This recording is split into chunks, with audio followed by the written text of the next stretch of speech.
Hello everyone, welcome to my channel, and in this video we will be covering a very small and interesting concept of international business. ठीक है, जिसका नाम क्या है? Trade creation, trade diversion और trade deflection. ठीक है. अब कई जो बच्चे मेरी वीडियोस रेगुलर देखते हैं वो सोचते होंगे कि सर तो हर वीडियो में बोल देते हैं कि भाई very small and interesting concept. देखो, इंटरेस्टिंग और स्मॉल बनाने का काम मेरा है. क्यों? क्योंकि मुझे पता है कि भाई ज़्यादा लंबा बनाया या अनइंटरेस्टिंग होगा तो आप लोग छोड़ के चले जाओगे. ठीक है, तो भले कॉन्सेप्ट इंटरेस्टिंग हो या ना हो, मेरा काम फर्ज क्या बनता है, उसको इंटरेस्टिंग बनाने का बनता है. तो let's start the video as soon as possible, because फिर आप भाग जाओगे. चलो. स्टार्ट करने से पहले मैं आपको ये बता देता हूँ कि लास्ट वीडियो में हमने पढ़े थे रीजनल इकोनॉमिक इंटीग्रेशन, जहाँ पे हमने पढ़ा था कि कुछ कंट्रीज म्यूचुअली डिसाइड करती हैं कि हम आपस में एक दूसरे से एक एग्रीमेंट करते हैं जहाँ पर हमें टैरिफ एक दूसरे से कम चार्ज करना है या फिर बिल्कुल ही नहीं चार्ज करना. तो अगर आपने वो वीडियो नहीं देखी है तो पहले वो वाली वीडियो देखो. मैं उसका लिंक डिस्क्रिप्शन में अभी आपके लिए डाल दूंगा सो दैट आप सीधा वहाँ पे जा सकते हो. लेकिन पहले वो देख लेना, उसके बाद ये वाला वीडियो आपको समझ में आएगा. ठीक है, तो पहले पढ़ते हैं हम स्टैटिक इफेक्ट या शॉर्ट टर्म इफेक्ट ऑफ, और या फिर इसको क्या बोलते हैं, शिफ्ट ऑफ प्रोडक्शन. ठीक है, तो पहला क्या दे रखा है हमारे पास? Trade creation. ट्रेड क्रिएशन का मतलब यहाँ पे दे रखा है production shift to more efficient member country from inefficient domestic और outside country. It is known as trade creation. Sir ये क्या कर रहे हो आप? आपने बताया था कि भाई शॉर्ट और इंटरेस्टिंग कॉन्सेप्ट. शॉर्ट और इंटरेस्टिंग तो तब समझ में आएगा ना सर जब ये लैंग्वेज समझ में आएगी क्या लिखा हुआ है. घबराओ मत बच्चों, मैं आपके साथ हूँ. ठीक है, तो डोंट वरी, एक एक चीज़ को अच्छे से समझेंगे. पहले इस एग्जाम्पल को देखते हैं जो बना हुआ है नीचे. ठीक है, डरो मत. No, don't be scared. चलो देखो, यहाँ पे दे रखा है हमारा इंडिया. देखो हमारे हमारी कंट्री का यहाँ पे दे रखा है मैंने एग्जाम्पल. ठीक है, तो और यूएसए का भी लिया है, जापान का भी लिया है और नेपाल का भी लिया है. चलो समझते हैं. देखो भाई क्या दे रखा है, नेपाल, जापान और यूएसए. ठीक है. इंडिया, इंडिया क्या करना चाहता है? जूते इंपोर्ट करना चाहता है. कौन से जूते? कोई ऐसे जूते जो इंडिया में बनते ही नहीं है या मिलते भी बड़ी मुश्किल है, क्योंकि इंपोर्टेड है, बाहर ही बनते हैं. इंडिया के पास या तो रॉ मटेरियल नहीं है या कुछ ऐसी क्वालिटी की प्रोडक्ट्स नहीं है जो इस जूते को बनाते हो. ठीक है, तो इंडिया के पास तीन ऑप्शन है भाई. यूएसए से मंगा लो, जापान से मंगा लो या फिर नेपाल से मंगवा लो. ठीक है, अब देखो यूएस वाला कितने का कॉस्ट प्राइस कितने का बेचता है हमारे को? 2,000 रुपये. ठीक है. जापान वाला कितने का बेच रहा है? 3,000 रुपये. नेपाल वाला कितने का बेच रहा है? 1,500 रुपये. किससे खरीदोगे भाई? 2,000 से, 3,000 वाले से, 1,500 वाले से? सर हम तो सस्ते से खरीदेंगे, बट घटिया क्वालिटी तो नहीं. नहीं, क्वालिटी गंदी नहीं होगी इसका मेरा वादा है. ठीक है, क्वालिटी सेम है. ठीक है, same quality, prices are different. Who will you prefer? Sir obvious ही बात है सस्ते वाला. ठीक है, 1,500 वाले से खरीदेंगे. किससे खरीदेंगे? नेपाल से. ठीक है, बर बच्चों क्या हम मंगा सकते हैं बाहर से बिना पैसे लिए, बिना टैरिफ भरे? क्या आप मंगा सकते हो बिना इंपोर्ट ड्यूटी दिए? नहीं सर. चलो देखते हैं कितना कितना टैरिफ है. तो देखो यहाँ पे हम लोग 10% चार्ज कर रहे हैं यूएसए से, 10% चार्ज कर रहे हैं जापान से, 50% चार्ज कर रहे हैं नेपाल से. ये क्या भेदभाव है भाई? इसी भेदभाव का दूसरा नाम most favoured nation. Most favoured nation मतलब हमारे रिश्ते यूएस के साथ बहुत अच्छे हैं, जापान के साथ बहुत अच्छे हैं, नेपाल के साथ नहीं है. क्या पता हमारे अच्छे रिश्ते नहीं है, एज्यूम कर रहे हैं हम. ठीक है, दिल पे मत लेना. ठीक है, तो एज्यूम किया जा रहा है यहाँ पर कि नेपाल के साथ हमारे अच्छे रिश्ते नहीं हैं. ठीक है, तो इसलिए हम लोग उन पे इंपोर्ट ड्यूटी लगाते हैं 50% का टैरिफ, बाकी जापान पे 10% और यूएसए से. अब देखो 2,000 का जूता हमने अगर खरीदा, इंडिया ने खरीदा जापान या यूएसए से, तो कितने का पड़ेगा? 2,000 प्लस 200 रुपये, 10% क्या है? टैरिफ. तो 2,200 रुपये का हमारे को पड़ेगा, 2,200 का. उसके बाद जापान से मंगा रहे हैं 3,000 का 10%, 300 रुपये, 3,300 का. 300 रुपये क्या है सर? टैरिफ है जापान का. नेपाल से तो 50% का टैरिफ देना पड़ रहा है भाई. लेकिन सबसे सस्ते में कौन बना रहा है? नेपाल. ठीक है, लेकिन उसके ऊपर 50% का टैरिफ, 1,500 रुपये के ऊपर 50%, यानी 750 रुपये. ये हमारे को पड़ रहा है 2,250, 22,050 रुपये. लेकिन यूएसए से कितने का पड़ रहा है? 2,200 रुपये का. ठीक है, 50 रुपये ज़्यादा पड़ रहा है. कहाँ से? नेपाल से. तो कहाँ से खरीदोगे? टैरिफ लगने के बाद, टैरिफ लगने के बाद यूएसए से खरीदोगे. ठीक है, क्योंकि वहाँ का सस्ता हो गया. ठीक है. India will purchase shoes from USA but Nepal is the most efficient producer. भाई सबसे अच्छे से, सबसे सस्ते में, सबसे कम रिसोर्सेज को यूज करके नेपाल बना पा रहा है, तभी उसकी 1,500 रुपये की कॉस्ट आ रही है. जबकि यूएसए नेपाल से तो ज्यादा में ही बना रहा है. जापान तो सबसे ज्यादा महंगा बना रहा है, 3,000 रुपये का. तो नेपाल से खरीदना चाहिए कायदे से, तो क्योंकि सबसे सस्ते में बना रहे हैं, बट हम खरीद किससे रहे हैं? यूएसए से। क्यों? क्योंकि टैरिफ जापान का और यूएसए का 10-10% है, जबकि नेपाल का 50%। ठीक है, बट ट्रेड क्रिएशन में क्या हो रहा है? अब इंडिया, नेपाल, यूएसए और जापान ने क्या बनाया? एक फ्री ट्रेड एरिया। मतलब इन लोगों ने सबने बनाया भाई हम लोग क्या करेंगे, फ्री ट्रेड एरिया बनाएंगे। और लास्ट वीडियो में मैंने बताया था फ्री ट्रेड एरिया में जो टैरिफ होता है वो हट जाता है, 10% कट गया, 10% कट गया, 50% कट गया।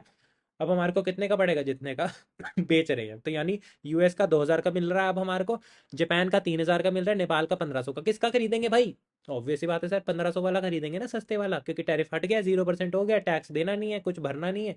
तो 1500 रुपये इंडिया आप खरीदेगा नेपाल से। तो अब एक चीज बताओ मेरे को, एक चीज फटाफट बताओ कि जब टैरिफ था तो हम यूएसए से खरीद रहे थे, अब टैरिफ हट गया है सबसे, तो अब हम खरीद रहे हैं नेपाल से। तो ट्रेड शिफ्ट और मूव एफिशिएंट कंट्री की तरफ मूव हुआ from inefficient country. USA inefficient country है, नेपाल एफिशिएंट है। एफिशिएंट मतलब कम पैसे में प्रोड्यूस ज्यादा करना। ठीक है, तो नेपाल से हम खरीद रहे हैं। Shift, production shift from inefficient member to most efficient member. Inefficient यहाँ पे यूएसए है, से मोस्ट एफिशिएंट नेपाल पे शिफ्ट हो गया, तो that is known as trade creation.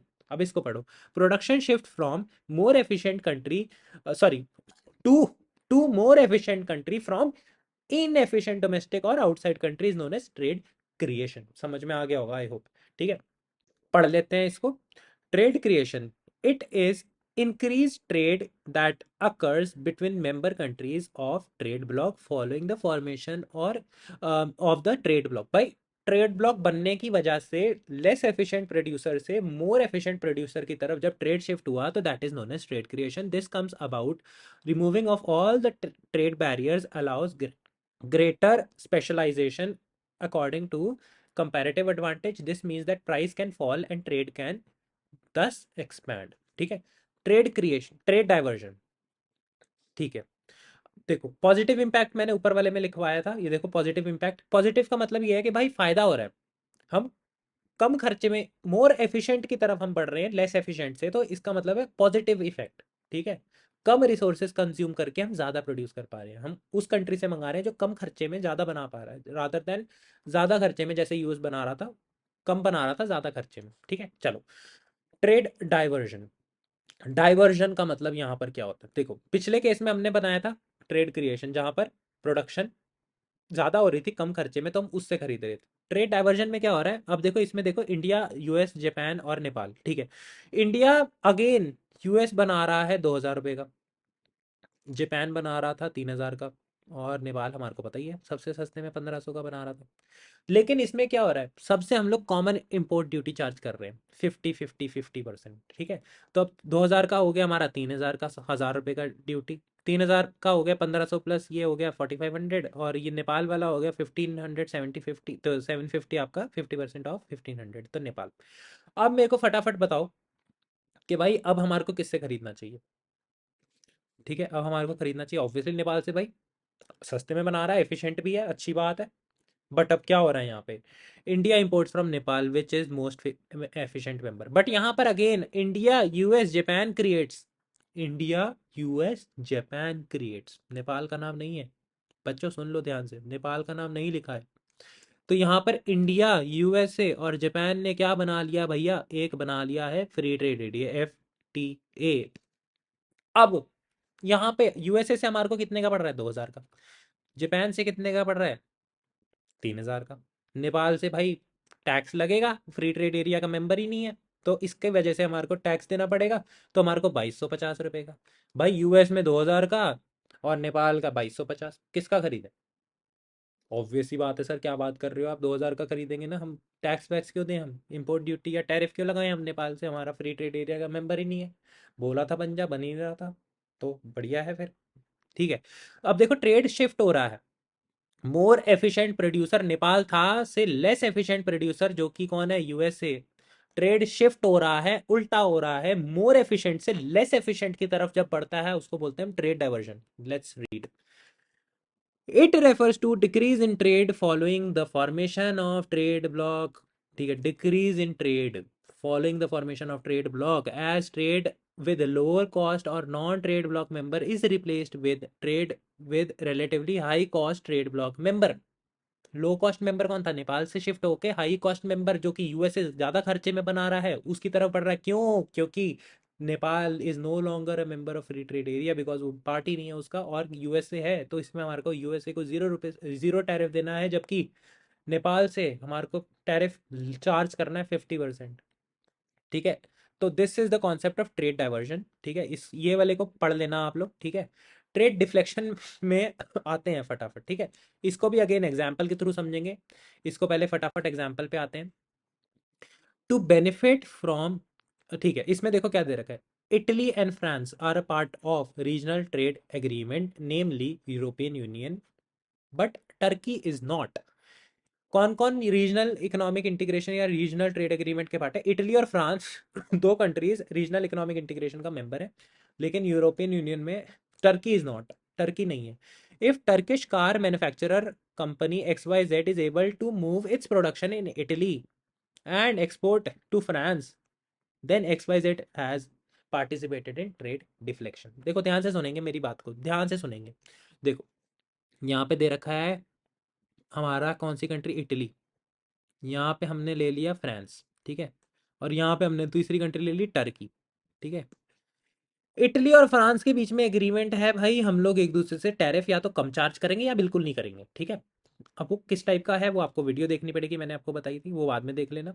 Preferential होगा तो कम टैरिफ और फ्री ट्रेड होगा तो नो टैरिफ। ठीक है, अब टर्की है भाई अलग, वो गाड़ी बनाती है। अब वहाँ की कंट्री की कंपनी बोलती है भाई मेरे को भी तो मेंबर बना लो यार, मेरे को बना तो नहीं रहे, तो एक काम करो मेरे को टैरिफ ना देना पड़े।